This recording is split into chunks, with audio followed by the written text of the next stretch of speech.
spécialiste des régions polaires depuis 30 ans, spécialiste de l'ours polaire. Donc j'ai commis beaucoup de bouquins sur le sujet.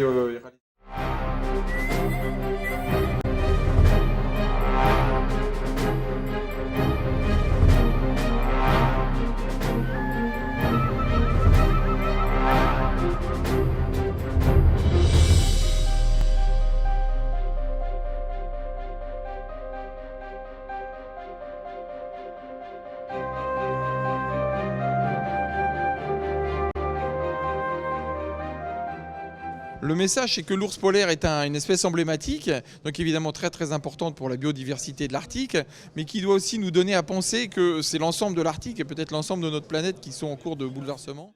C'est évidemment dans les régions polaires qu'il faut se rendre pour admirer les aurores boréales. C'est le spot. Oui, alors ce sont les spots parce que c'est une couronne en fait qui se déploie sur l'hémisphère nord, mais également sur l'hémisphère sud. Moi, j'ai vu des centaines d'ours polaires. Je n'ai jamais vu qui mouraient de faim. Par contre, c'est le poids moyen qui diminue. Et c'est bien là le problème. Pour comprendre tout ça, il faut évidemment suivre les ours polaires.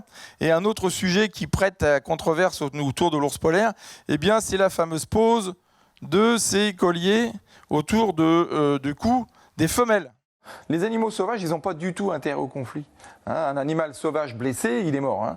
Il ne va pas aller au vétérinaire. Donc il ne va pas chercher le conflit. Donc il va l'éviter, toujours, même entre eux d'ailleurs. L'attaque, c'est en dernier recours. Parce que je crois que le chasseur a été mordu pour le coup. Il a été mordu, il a été blessé et c'est dramatique pour lui, évidemment. Isabelle, tu as plusieurs casquettes. Tu es essayiste, romancière, présidente du WWF. Le WWF a des grosses actions à l'international sur la protection de l'environnement. Quel est pour toi ton recul par rapport justement à cette transmission d'informations le plus objectif possible, et c'est pas toujours facile, par rapport au grand public? Toi, au niveau de la biodiversité, qu'est-ce qui te ferait le plus peur, je dirais, de voir arriver de l'exploitation dans des zones que toi tu connais, qu'il y a une biodiversité, d'ailleurs, où tu connais pas encore tout, d'ailleurs, parce que comme tu disais tout à l'heure, il y a énormément de choses encore à découvrir. Venir là un petit peu comme un éléphant dans un magasin de porcelaine, quelles pourraient être les conséquences?